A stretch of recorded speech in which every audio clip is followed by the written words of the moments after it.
오늘 말씀을 가지고 믿음으로 자녀답게라는 제목으로 하나님 말씀 함께 나누도록 하겠습니다.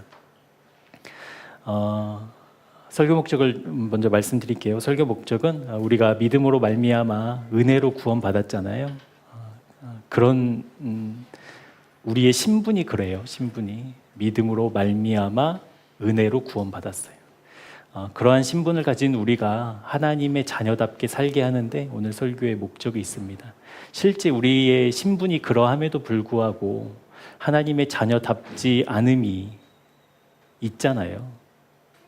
하나님의 자녀답지 않음을 우리의 삶과 또 우리 일상 가운데 너무나 쉽게 발견할 수 있는데 그러한 삶들을 십자가에서 처리하고 실제 주님의 자녀다움, 그러니까 하나님의 일방적인 은혜, 그것으로 말미암아, 그 사랑으로 말미암아 자격 없는 내가 구원받은 하나님의 자녀라는 그 신분의식, 그 정체성을 갖고 실제 우리 삶 속에서 살아내게 하는데 오늘 설교의 목적이 있습니다.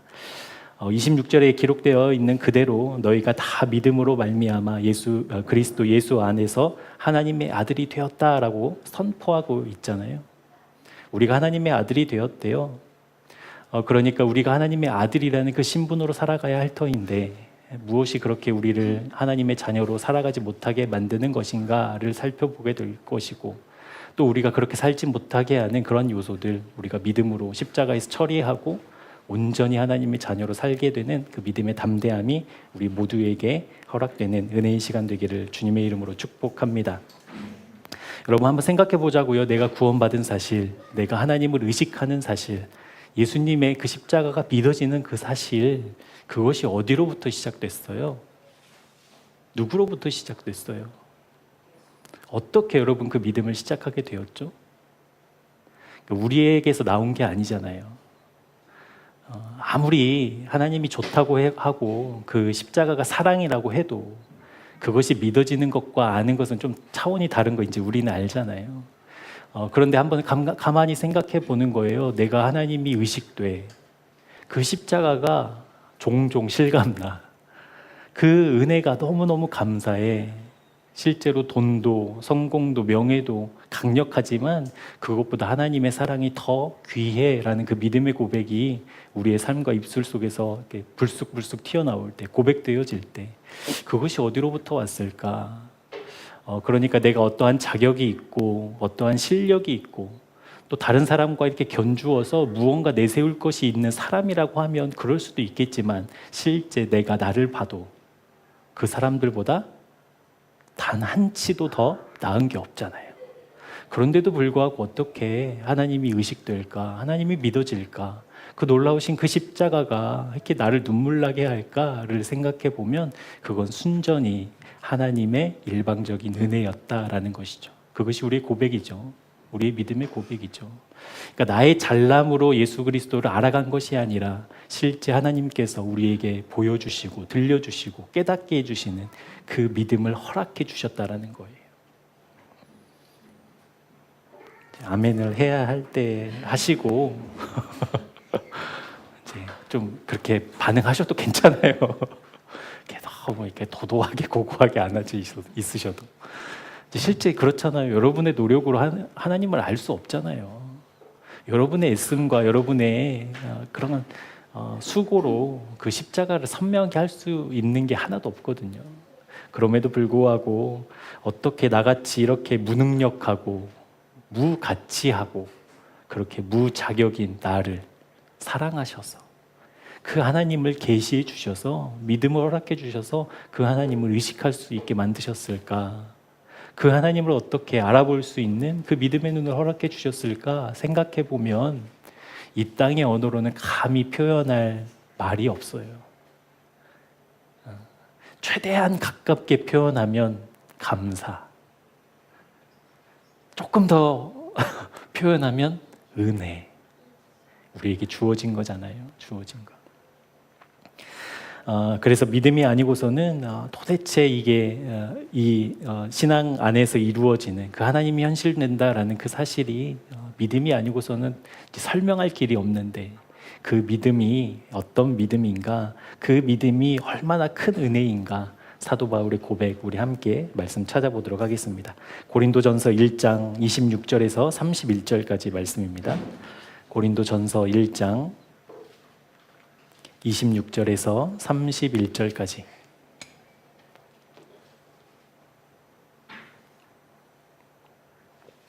이 말씀 같이 교독하지요. 제가 한 절, 여러분들이 한 절, 우리 마지막 절은 합독하도록 하겠습니다. 형제들아, 너희를 부르심을 보라. 육체를 따라 지혜로운 자가 많지 아니하며 능한 자가 많지 아니하며 문벌 좋은 자가 많지 아니하도다.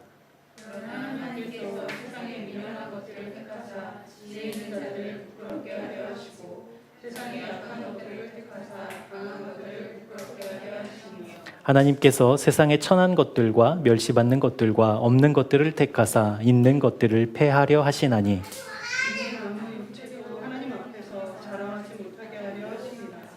너희는 하나님으로부터 나서 그리스도 예수 안에 있고 예수는 하나님으로부터 나와서 우리에게 지혜와 의로움과 거룩함과 구원함이 되셨으니 기록된 바 자랑하는 자는 주 안에서 자랑하라 함과 같게 하려 함이라. 아멘. 이렇게 성경에다 여러분 혹시 뭐 이렇게 기록하실 수 있는 분들은 신명기 7장 7절도 비슷한 구절이에요. 그러니까 대구 구절로 이렇게 기록해 놓으시고 한번 나중에 보시면 좋겠습니다. 이 말씀은 우리를 부르신 하나님의 사랑과 그 은혜가 전적으로 누구의 것? 하나님의 것이었다라는 것으로 선언하고 있어요. 그러니까 우리의 애씀과 우리의 노력과 우리의 어떤 자격으로 하나님을 아는 것이 아니라 하나님께서 하나님 자신이 우리에게 그 하나님을 보여주실 때 그 하나님이 비로소 실감난다라는 그 말씀이잖아요. 그 구원은, 내가 받은 그 은혜는 그래도 내가 누구보다는 낫지, 누구보다 내가 이런 부분에서 내가 더 훌륭하지라고 단 하나도 말할 수 없게 만든다라는 거예요. 왜요? 나에게서 난 것이 아니라는 거예요. 나에게서 난 것이 아니다. 그래서 누구든지 자랑할 수 없도록 그 누구라도 그걸 가지고 자격을 따지지 못하도록 오직 하나님의 뜻에 따라서만 그 하나님이 우리에게 계시되었다라고 사도 바울은 이야기하고 있습니다. 어찌되었건 하나님의 이 놀라우신 사랑과 은혜로 우리는 하나님의 자녀가 되었습니다. 아멘. 아멘. 네, 우리는 하나님의 자녀가 되었어요. 하나님의 자녀가 되었다라는 말은 이제 믿음을 선물로 받았다는 말이고, 믿음을 선물로 받으면 이제 어떤 복이 있냐면 실제 거하신 하나님이 이제 실감나기 시작하는 거잖아요. 점점 시간이 지나면 지날수록 이제 믿음을 시작한 분들이며 또 믿음의 여정을 걷고 있는 모든 분들에게 시간이 가면 갈수록, 믿음이 자라면 자랄수록 분명하게 변하는 것이 있어요. 하나님을 의식하게 돼요. 조금씩 더 많이, 더 자주. 언제나 그 하나님이 실감나게 돼요. 그게 이제 믿음이 자라난다, 이제 이런 의미인데, 그런데 이렇게 하나님의 전적인 선물로 우리에게 주신 하나님의 은혜, 구원, 믿음이 있는데 몇몇 사람들은 자기가 받은 이 은혜를 잘못 사용하기 시작했다라는 거예요. 어떻게 그 믿음을 사용했냐면 다른 사람과 나를 구분짓는, 그러니까 저 사람과 내가 다른 이유로, 어떤 기준? 하나님께로부터 부어진 그 은혜를 그 기준으로 삼았다는 거예요. 그러니까 그 기준을 가지고 너는 안 했어, 안 돼, 나는 돼. 너는 악해, 나는 선해 라는 그런 기준점으로 하나님의 은혜를 사용했다라는 거예요. 이사야 65장 말씀에 보면 어떻게, 그러니까 이사야는 이제 한 700년 전 사람이잖아요. BC 700년 전. 그러니까 지금 2025년이니까 한 3000년쯤 가까이 된 사람인데 지금 이러한 현실을 어떻게 이렇게 꿰뚫어보고 이야기를 하고 있는가. 우리 좀 시간이 가더라도 우리 말씀 2구절 한번 찾아볼게요. 이사야 65장 1절에서 5절까지 말씀입니다. 이사야 65장 1절에서 5절까지 말씀. 다 찾으셨죠? 우리 이 말씀을 같이 한번 합독해 볼게요. 나는 나를 구하지 아니하던 자에게 물음을 받았으며 나를 찾지 아니하던 자에게 찾아냄이 되었으며 내 이름을 부르지 아니하던 나라에 내가 여기 있노라 내가 여기 있노라 하였노라. 내가 종일 손을 펴서 자기 생각을 따라 옳지 않은 길을 걸어가는 패역한 백성들을 불렀나니 곧 동산에서 제사하며 벽돌 위에서 분향하며 내 앞에서 항상 내 노를 일으키는 백성이라. 그들이 무덤 사이에 앉으며 은밀한 초소에서 밤을 지내며 돼지고기를 먹으며 가증한 것들의 국을 그릇에 담으면서 사람에게 이르기를 너는 내 자리에 서 있고 내게 가까이 하지 말라 나는 너보다 거룩함이라 하나니 이런 자들은 내 코의 연기요 종일 타는 불이로다. 아멘. 그러니까 하나님의 백성들, 그러니까 하나님께서 부르신 그 하나님의 은혜를 받은 전적으로 내 노력과 의지가 아니라 실제 하나님으로부터 선물로 받은 그 믿음, 그것을 가진 이스라엘 백성이 지금 무엇을 하고 있냐면 그 은혜를 가지고 나는 거룩해, 너는 불결해, 이제 이렇게 구분짓기 시작했다라는 말씀이죠. 하나님께서 온전한 은혜로 이스라엘 백성들을 찾으셨고 또 부르셨습니다. 그리고 그들에게 이스라엘 백성들에게 베푸신 그 은혜를 그 무엇으로도 우리는 표현할 수 없어요. 그건 하나님의 뜻이었기 때문에. 왜 하필 이스라엘 백성, 이런 질문이 이제 성립하지 않는 거죠. 그런데도 불구하고 이스라엘 백성이 받은 그 은혜를 가지고 이스라엘 백성들은 이렇게 패역한 일을 저질렀습니다. 그러니까 실제로 이러한 사상들이 예수님 시대까지 흘러들어와 후대에까지 전해져서 이스라엘인에게 내재되어 있는 차별의 DNA가 있었다라는 거예요. 누구의? 이방인들. 하나님으로부터 선택받지 않은 이방인들을 천하게 보는 그 DNA가 이제 내재되어 있는 거예요. 민족의 역사를 따라서. 이방인들을 막 무시하잖아요. 사마리아 백성들을 막 개 취급하고 이스라엘 백성들 외에 이방인들은 지옥의 불쏘시개라고 여기면서 그렇게 살아온 이스라엘 사람들의 그런 가치들이 있었습니다. 실제로 그 은혜가 자기들에게 전적으로 부어졌음에도 불구하고 나는 선택받았고 너는 선택받지 못했어 라는 차별이 있었다라는 거예요. 왜 이런 일이 일어났냐면 하나님의 사랑을 오해했기 때문입니다.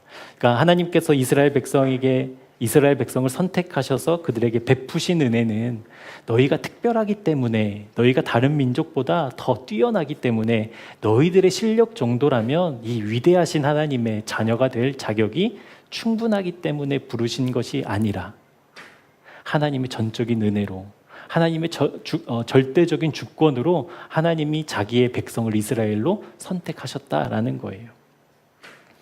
그러니까 하나님의 선택을 받은 이스라엘 백성들은 나는 믿었고 나는 선택받았고 너는 안 믿었고 너는 선택받지 못했어라는 차별로 이 은혜를 쓸 것이 아니라 어떻게 써야 됐냐면 우리를 부르시고 우리를 사랑해 주신 그 하나님을 향한 나 하나님의 백성 맞아요. 나 하나님이 선택하신 민족 맞아요. 그 민족답게 살래요 라고 그 은혜를 써야 됐다라는 거예요. 맞죠? 우리가 우리 아이들에게 생일 선물로 뭐 예를 들어 게임기를 사주면 그것을 이제 아이들이 받아서 어떻게 해요? 이제 하루 종일 그것만 하고 있으면 그 게임기에 내 영혼을 다 팔아버리면 안 되잖아요. 이 게임기가 누구로부터 나왔어요? 부모님으로부터 나왔으니까 엄마 한번 해봐도 돼? 아빠 한번 해봐도 돼? 라고 했을 때 기꺼이 들여가지고 엄마 10분 하고 난 1시간 하고 뭐 이제 이런 거야 되는데 내 거니까 줄 수 없어 뭐 이렇게 돼버리면 이제 곤란해지잖아요. 그러니까 이스라엘 백성이 받은 은혜를 가지고 그렇게 했다라는 거예요. 이스라엘 백성이 그렇게 차별하고 구별짓고 또 폄훼하고 폐륜적인 일을 벌이는 그 은혜를 어떠한 도구를 삼아서 그 은혜를 그렇게 오해하게 만들었냐면 율법을 가지고 그렇게 만들었다는 거예요. 율법. 그러니까 율법이라는 도구를 가지고 너는 안 믿어, 너는 못해, 너는 안 돼라는 이제 채찍으로 쓰기 시작했다라는 거예요. 여러분 율법은 무엇이죠? 기본적으로 율법은 사람들이 만들었나요? 하나님이 주셨나요? 하나님이 주셨죠. 그러니까 율법은 하나님의 말씀이었어요. 하나님의 마음이었고요. 그렇게 애굽에서 400년 동안 노예로 살던 그들을 출애굽시켜서 하나님의 백성으로 살게 하시려고 그들이 지키고 그들이 따라야 될 마땅한 일들을 이제 율법으로 허락해 주신 것이죠. 그 율법의 핵심은 여러분 무엇이라고 표현할 수 있을까요? 너희들이 이렇게 안 따르면 다 죽어. 너희들이 이렇게 안 따르면 다 멸망이야. 이거일까요? 아니면 하나님 사랑하고 살아야 돼. 너희들 세상 사랑하는 거 아니야. 그렇게 애굽에서 모든 것을 다 줄 수 있을 것 같고 안심인 것 같지만 실제 하나님만 너희들에게 답이야. 그 하나님 꼭 사랑해야 돼. 일까요? 1번, 2번. 3번이요? 2번이요. 2번. 그걸로 하나님 사랑하며 살아야 돼. 이렇게 알려주신 거였습니다. 그러니까 하나님의 마음은 무엇이었냐면 그 율법을 통해 차별이 아니라 그 율법을 통해 폭력이 아니라 그 율법을 가지고 하나님의 자녀답게 그 율법을 허락하신 하나님의 마음을 깨달아 그 하나님을 기쁘시게 하는 삶을 살게 하시기 위해서 그 율법을 허락해 주셨다라는 거예요. 그런데 그 은혜로 받은 율법을 이제 휘두르고 사람들을 때리고 죽이는 일에 이제 이스라엘 백성이 그것들을 사용했다라는 것이죠. 오늘 우리가 계속 보고 있는 이 갈라디아서의 배경은 갈라디아 교회잖아요. 갈라디아 교회 안에 가만히 위장하고 들어온 거짓 형제들이 바로 이 율법으로 그런 장난을 쳤다라는 거예요. 이 율법의 큰 채찍을 가지고 믿는 사람이건 믿지 않는 사람이건 막 휘둘렀다라는 거예요. 여러분, 율법을 지킨다, 율법을 지키는 사람이야 라고 했을 때 그 사람의 노력은, 그 사람의 애씀은, 그 사람의 결단과 그 사람의 삶의 정도는 대단하겠죠. 내가 율법을 지키며 살아라고 얘기한다면, 나는 말씀대로 살아라고 하면 여러분, 그 결심과 결단 그리고 삶의 정도는 보통 사람하고 다르잖아요. 그러니까 율법을 지킨다라는 것은 그러한 의미가 있거든요. 그러니까 그렇게 뭐 그냥 허술한 그 결심으로는 이제 율법을 지킬 수 없으니까 정말 막 그렇게 으쌰으쌰하고 다짐하고 정말 목에 칼을 대는 심정으로 막 그런 마음으로 율법을 지키는데, 그 수고와 노력이 사도 바울은 어떻게 흘러가야 되는가? 내가 율법을 지켜 하나님을 사랑해, 나 하나님의 백성이야, 나는 선민이야, 선택받았어 라는 그 의식이 차별이 아니라 어디로 흘러가야 되는가? 우리 갈라디아서 3장 26절 말씀 우리 같이 다시 한번 읽어보도록 할게요. 3장 26절입니다. 시작. 너희가 다 믿음으로 말미암아 그리스도 예수 안에서 하나님의 아들이 되었으니. 아멘. 그러니까 율법을 꽤 잘 지켰다고 해서 그렇지 않은 사람들보다 내가 어떠한 능력이 뛰어나다, 내가 어떠한 실력이 있다라고 주장하는 것이 아니라, 그리고 그들을 너 왜 그렇게 못 살아? 왜 기도 안 해? 라고 비난하고 사는 힘이 아니라 실제 무엇을 생각하라는 거예요? 그 율법을 지키는 나의 그 열심과 믿음으로 나는 하나님의 자녀답게 살아야 돼. 나는 누구냐면 하나님의 아들이야 라는 그 믿음의 정체성으로 이어져야 된다라는 거예요. 이해되세요? 그러니까 내가 잘하면 우리 막 자랑하고 싶잖아요.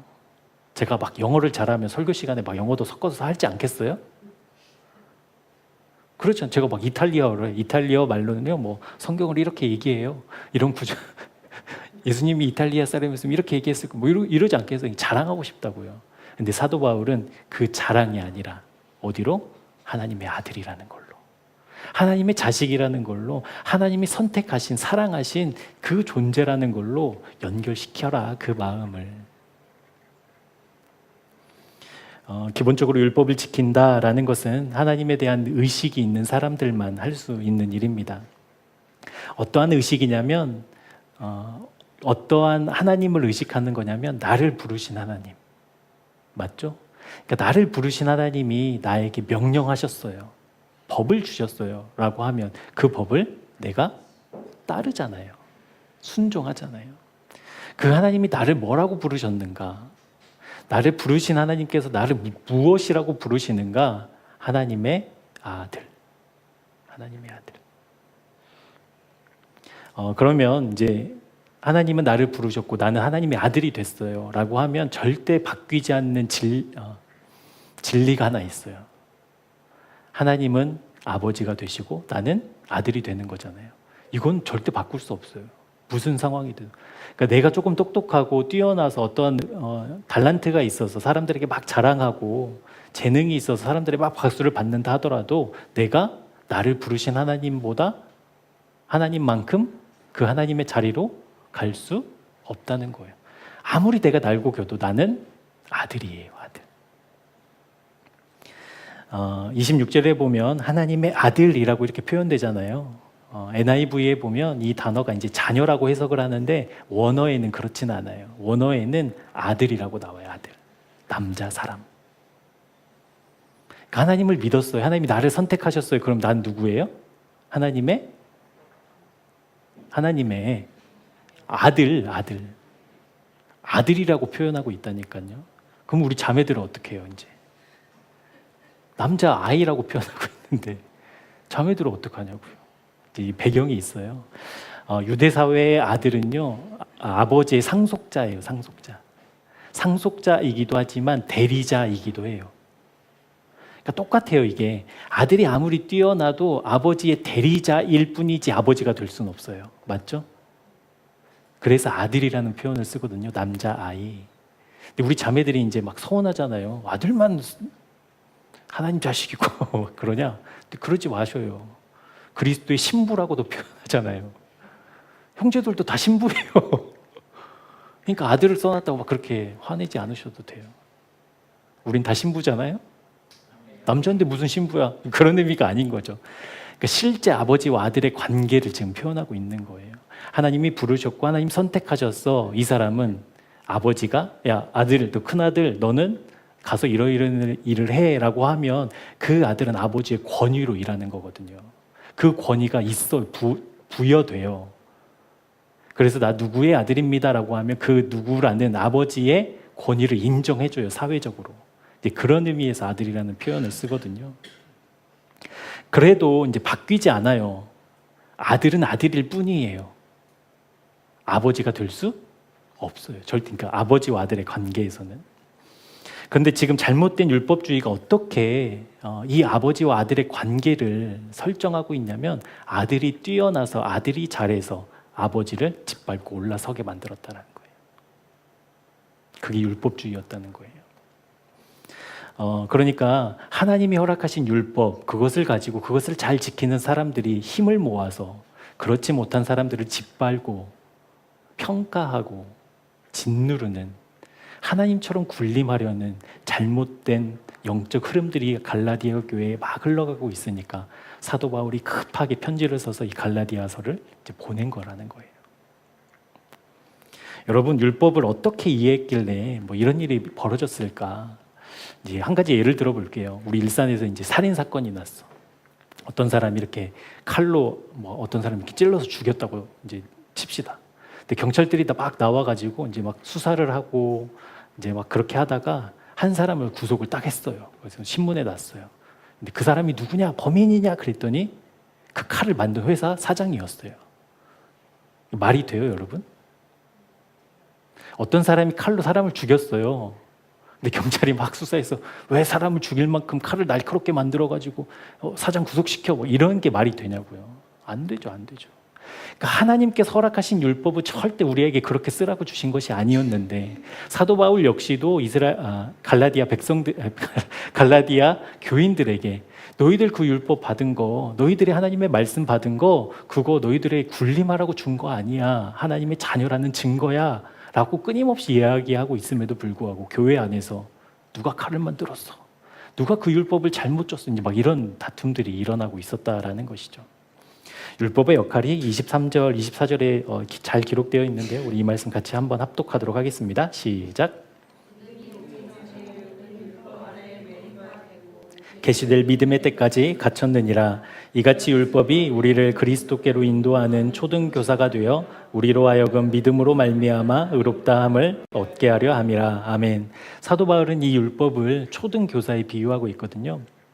당시 초등교사는 어떤 역할을 했냐면 그 주인집에 소속된 그 노예들 중에 뛰어난 사람, 그러니까 막 머리 좋은 사람도 있을 거 아니에요. 그런 사람들 한 명을 뽑아서 자기 자녀를 이제 기르도록 하는 거예요. 어떻게 기르냐면 이 유대 사회에서 지켜야 될 예법들, 그리고 뭐 보여야 될 에티켓들, 이런 거 있잖아요. 그런 것들을 이제 노예를 통해서 이제 가르치는 역할들을 해요. 그러니까 아이가 어릴 때는 막 실수도 하니까 이 노예가 실제로는 막 회초리도 때리고 막 핀잔도 주고 훈육도 했다고 그러더라고요. 근데 여러분 한번 그 모습을 한번 상상해 보셔요. 가르치는 초등교사는 누구예요? 신분이 노예. 근데 그 가르침을 받는 아이는 주인의 아들이니까 이제 그 당시엔 자유인 이렇게 표현하잖아요. 근데 지금 자유인이 내 마음대로 할 수 있고 자유롭게 다닐 수 있는 이 자유인이 누구의 통제를 받아요? 초등교사의 그 통제를 받는 거예요. 잘못하면 받기도 하고 막 혼나기도 하고 막 손 들고 서 있기도 하고 막 이런 일이 있다라는 거예요. 그런데 이 아이가 그렇게 초등교사의 가르침을 받고 자라다가 어느 날 이제 스스로 독립해야 될 텐데 이 초등교사의 가르침에서 독립하지 못하면 이제 그것만큼 이상한 일이 없잖아요. 나는 나가면 자유인으로서 모든 걸 다 할 수 있어요. 신분이. 그런 신분으로 난 태어났고 누릴 권리가 있어요. 그런데 나는 여전히 초등교사의 눈치를 보고 초등교사의 허락을 받고 산다라고 한다면 이상하죠? 이상하죠. 오히려 노예가 막 그 자유를 억압하고 있으니까 지금 갈라디아 교회 안에 이 하나님이 허락하신 하나님의 마음이 담긴 율법을 가지고 그런 일이 벌어지고 있었다라는 거예요. 우리가 하나님의 아들로서 하나님의 뜻대로 살 자유가 있음에도 불구하고 이 율법으로 모든 것을 다 얼감해 그 아래 지배당하게 해서 할례 받았으면 구원받은 거, 그렇지 않으면 너 아주 구원받은 거 아니야. 구원의 증거가 있어야 구원받은 거지 라고 하나님 위에 서 있는 형국이라는 거죠. 24절 말씀, 이같이 율법이 우리를 그리스도께로 인도하는 초등교사가 되었다. 그러니까 초등교사는 그 역할이 아이가 자유롭게 이 사회에서 잘 자라나게 인도하는 데까지가 초등교사의 역할인 거예요. 그걸 못하게 할 수 없어요. 그런 권리가 없어요. 그런데 이 율법은 어디로 우리를 인도하고 있어요? 그리스도께로 인도한다는 거예요. 그리스도께로 인도한다. 지난번 말씀이랑 쭉 이어서 보자면 이 율법을 사람들 앞에 딱 들이밀면 사람들은 다 무릎 꿇을 수밖에 없거든요. 이 하나님의 말씀을 어떻게 다 지켜요? 안 지키면 죽는데 그럼 다 죽어야 되잖아요. 여러분 거짓말 안 해요? 막 탁 부딪혔는데 아픈데 괜찮습니다. 이런 거짓말. 뭐 착한 거짓말 하여튼 뭐 하잖아요 다. 근데 거짓말하면 안 되잖아요. 계명에 써 있잖아요. 그럼 다 죽어야 돼. 그러니까 율법이 그런 역할이라는 거예요. 율법을 딱 들이밀면 모든 사람이 다 거기에 죽어야 돼요. 우리는 이제 소망 없는 인생이라는 것이 율법에 빛을 비추면 이제 밝히 드러나요. 그런데 율법의 역할은 그런 존재인 우리가 어디로? 살 수 있는 우리의 유일한 소망인, 다 죽어버리는 것이 아니라, 다 없어져 버리는 것이 아니라 실제 살아날 수 있는 그 길, 유일한 구원의 길인 예수 그리스도로 인도하는 그 역할을 지금 율법이 하고 있었다라는 거예요. 그것이 율법의 역할입니다. 여기까지예요, 여기까지. 여러분 율법을 잘 지키며 구원 받아요, 못 받아요? 헷갈려요? 말씀 그대로 다 지키면 여러분 구원 받아요? 못 받아요. 여러분 실제로 그럴 일도 없지만 말씀 그대로 다 지킨다고 해도 우리 구원 못 받아요. 우리는 예수 그리스도의 십자가의 공로로만 구원받아요. 구원받아요. 그러니까 율법은 거기에 가야 살 수 있어. 너 죽을 수밖에 없지. 율법을 보니까 말씀 안 지켰지? 그럼 다 죽어야 되지. 그런데 살 길 하나 있다? 그것이 십자가야. 지금 초등교사가 그 역할들을 하고 있는 거, 아이에게. 그렇게 살아야 된다고. 그 길로 가야 된다고. 고린도전서 13장 11절입니다. 내가 어렸을 때에는 말하는 것이 어린아이와 같고 깨닫는 것이 어린아이와 같고 생각하는 것이 어린아이와 같다가 장성한 사람이 되어서는 어린아이의 일을 버렸노라. 예수 그리스도의 십자가를 마주하면 율법이 우리를 올가매고 율법이 우리를 속박하고 실제로 하나님이 우리에게 은혜로 주신 것인데도 불구하고 그것이 규범이 되어서 그것이 법이 되어서 사람을 평가하고 판단하는 기준으로 쓰일 때 실제 그 십자가에서 주님과 연합한 사람은 장성한 사람이 되어서는 어린 아이의 일을 버린다. 이제 더 이상 거기에 올가매 있지 않는 거예요. 나를 구원하신, 나를 살리시기 위해서 그 모든 생명, 모든 피와 모든 물을 쏟아 부으신 하나님의 예수 그리스도의 그 사랑 앞에 모든 것이 다 무너지게 돼 있다는 거죠.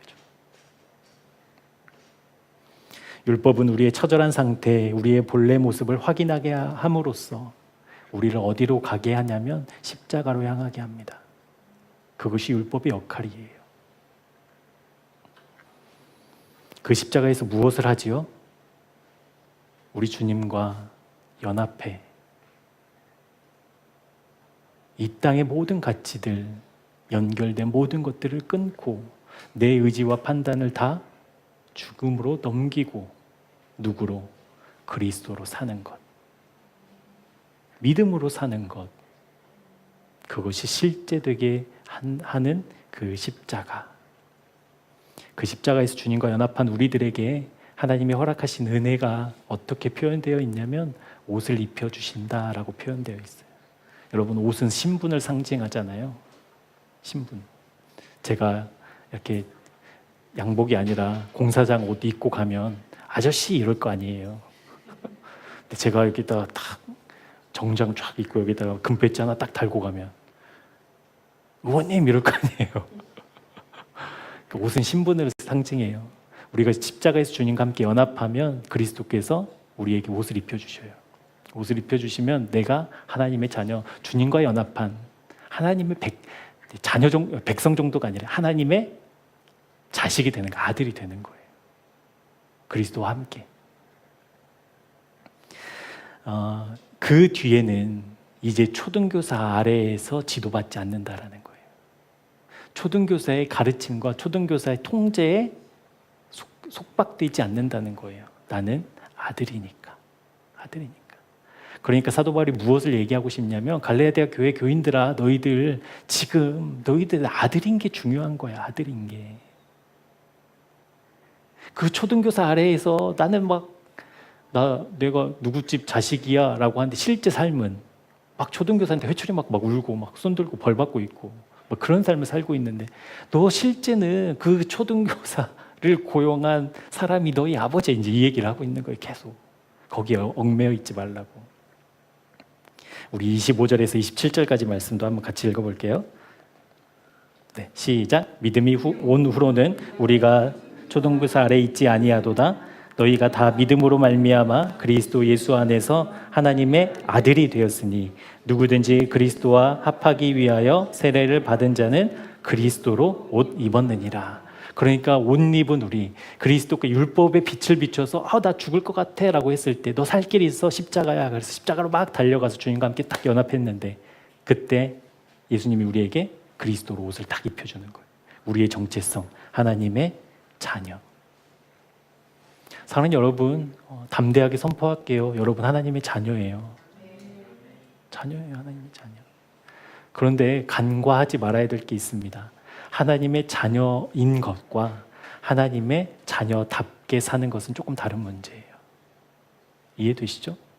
초등교사 아래에서도 아버지의 아들이 맞아요. 밖에 나가서 자유롭게 나에게 부여된 사회적인 권리를 누리면서 능력 있게 사는 것도 아들이에요. 같은 아들인데 달라요. 이해되시죠? 아들인 것과 아들답게 사는 것은 다르다는 거예요. 어떤 자녀가 있었어요. 그 자녀는 그냥 그저 그런 집안에서 살아요. 그런데 이 자녀를 어떤 부잣집 대감이 딱 눈여겨보고 너 내 양자해 해가지고 양자로 이렇게 들이면 놀라운 일이죠. 정말 그때는 그런 게 없었지만 지금으로 치면 로또 맞은 거잖아요. 대박 난 거잖아요. 나는 그냥 이렇게 살아야 될 운명이었는데 어떤 한 사람에 의해서 내 신분이 완전 바뀌어버렸어요. 찬란하게 막 모든 일들을 다 할 수 있는 사람이 되었다라고 하면, 그런데 여러분 그것이 우리의 역사하고 우리의 이야기라는 거예요. 여러분 우리는 에베소서 2장에서 말씀하고 있듯이 우리는 본질상 누구의 자녀였어요? 진노의 자녀였어요. 진노의 자녀. 진노의 자녀에게 있는 것은 멸망밖에 없잖아요. 근데 진노의 자녀였던 우리가 어떻게 돼요? 오늘 말씀에 보면 진노의 자녀인데 우리에게 무슨 옷을? 그리스도로 옷을 입혀버리셨어요. 옷을 입어버렸어요. 그리스도로. 그래서 이제 우리는 진노의 자녀가 아니라 누구의 자녀? 하나님의 자녀. 신분이 바뀌는 그 놀라운 은혜가 있음에도 불구하고, 그것이 선포되어 있음에도 불구하고 율법에 갇혀서, 할례에 갇혀서 그 하나님의 놀라우신 사랑을 아무 쓸모없는, 아무짝에도 쓸 수 없는 헛된 것으로 만들고 있는 이 안타까운 현실이 사도 바울이 눈물을 흘리며 이 갈라디아서를 쓰고 있는 이유였다라는 거예요. 아까도 말씀드렸다시피 옷을 입으면 다 자녀인데, 옷을 입고 자녀인 것과 그 옷을 입고 자녀답게 사는 것은 다른 일이라고 말씀드렸습니다. 28절, 29절 말씀을 우리 같이 한번 읽어볼게요. 너희는 유대인이나 헬라인이나 종이나 자유인이나 남자나 여자나 다 그리스도 예수 안에서 하나이니라. 너희가 그리스도의 것이면 곧 아브라함의 자손이요 약속대로 유업을 이을 자니라. 아멘. 그러니까 이제 하나님의 자녀답게 사는 삶을 사도 바울은 무엇이라고 이야기하고 있냐면, 너희들 하나야. 하나야. 이게 왜 도전이었냐면요, 이 당시에 아까도 말씀드렸다시피 유대인들에게 뿌리 깊이 박혀있는 문화적인, 사회적인 차별의 DNA, 그걸 깨뜨리는 일이잖아요. 나는 지옥의 불쏘시개라고 여기던, 그러니까 이 사람을 막 어떻게 해도 양심의 가책이 하나도 안 되는 사람이었는데, 이제 사도 바울은 너희들 하나야 라고 얘기하고 있으니, 여러분 이것만큼 이게 자연이 되겠어요, 여러분? 그냥 쉽게 되겠어요? 아니요. 십자가에 달려가 그렇게 여전히 차별하려는 나 못 박는 사람만 하나 될 수 있잖아요. 맞죠? 우리의 의지적으로, 우리의 상식적으로는 막 차별해야 돼요. 그런데 그리스도 안에서 모두 하나야 라는 그 말씀은 우리의 모든 틀을 깨뜨리는, 그렇게 하나님의 자녀로 살 수 있다라고 말하는 그 큰 도전을 앞두고 있었다라는 거예요. 그러면 실제로 그렇게 살아야 되잖아요. 실제로 우리도 그리스도로 지금 옷 입은 하나님의 자녀인데, 하나님의 자녀답게 사는 것은 우리의 틀을 다 깨는 일이라니까요. 어떤 틀이에요, 여러분? 돈 없으면 죽어. 이 틀을 깨는 거라고요. 세상에서 인정받지 못하면 내 인생 쓸모없는 거야. 그 틀을 깨는 거라고요. 내가 지금 뭐 하고 있어? 다른 친구들은, 내 동창들은 다 앞서가는데 나는 다 뒤처지고 있고 내 인생 실패야. 이 틀을 깨는 거라니까요. 무엇으로 깨뜨려요? 무엇으로? 믿음으로. 믿음으로 깨뜨리는 거예요. 나는 지금 누구의 자녀예요? 하나님의 자녀예요. 하나님의 자녀가 돈 없으면, 없을 수도 있죠. 누가 갖고 계셔요, 돈? 우리 아버지 갖고 있어요. 여러분, 이것이 믿음이라니까요. 그것이 믿음이에요. 사람들이 다 인정해주지 않아서 내 인생에 아무짝에도 쓸모없다라고 느껴지는데, 내 아버지가 나를 아들이라고 인정해줘요. 내 것이 다 네 거야. 내 권리가 다 너에게 있어. 마음대로 쓸 수 있어. 그거 잘 쓰면 대박이야 라고 이야기하고 있는데, 나는 여전히 내 틀에 갇혀서, 초등교사 아래에 갇혀서, 아니야 실패야, 아니야 나는 성공하지 못했어, 아니야 나는 부족해. 자녀답게 살려면 그 믿음으로 그 틀을 깨뜨리는 겁니다. 믿음으로 깨뜨리는 거예요. 믿음으로 사는 것, 이것이 바로 그리스도로 옷 입고 하나님의 자녀답게 사는 삶입니다. 무엇으로 가능하냐? 믿음으로 돼요. 믿음으로. 아까 설교 서두에 우리가 구원받았는데 그 구원이 어떻게 이루어졌어요? 믿음으로 은혜로 말미암아 우리에게 허락된 거잖아요. 허락된 거. 여러분에게 한번 질문해 볼게요. 여러분의 삶을 하나님께 맡길 수 있습니까? 맡긴다라고 한다면 그 사람은 어떤 사람이죠? 여러분의 인생을 하나님께 온전히 맡긴다라고 한다면 그 사람은 어떤 사람이냐고요?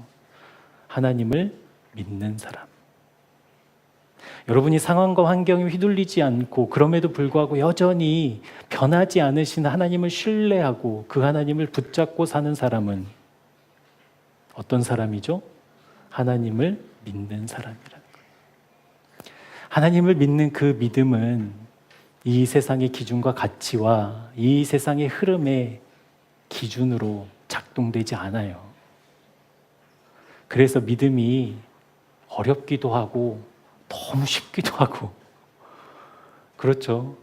실제 세상의 기준이 막 커 보이면 믿음이 막 어렵다가도 어느 날 믿음이 자라나서 와, 우리 하나님이면 충분하지라는 그 믿음의 고백이면 그 어떤 문제도 그 앞에서 먼지처럼 안개처럼 사라지는 거.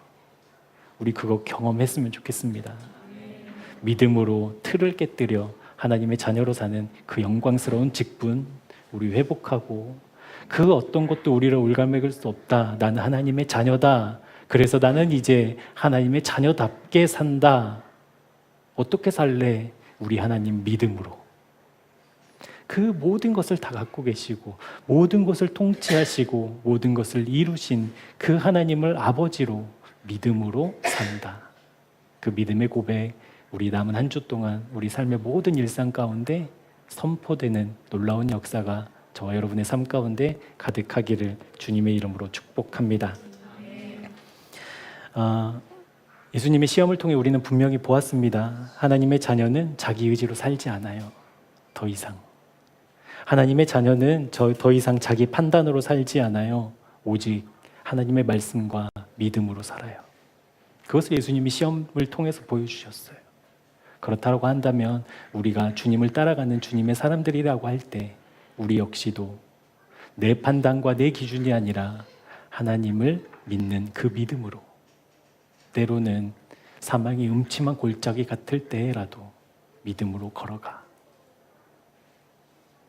때로는 쉴만한 물과 푸른 초장이 있을 때에도 믿음으로 거기로 가서 언제나 변함없이 우리와 함께 하시는 그 하나님을 누리는, 확인하는, 경험하는 우리 모두가 되기를 주님의 이름으로 축복합니다.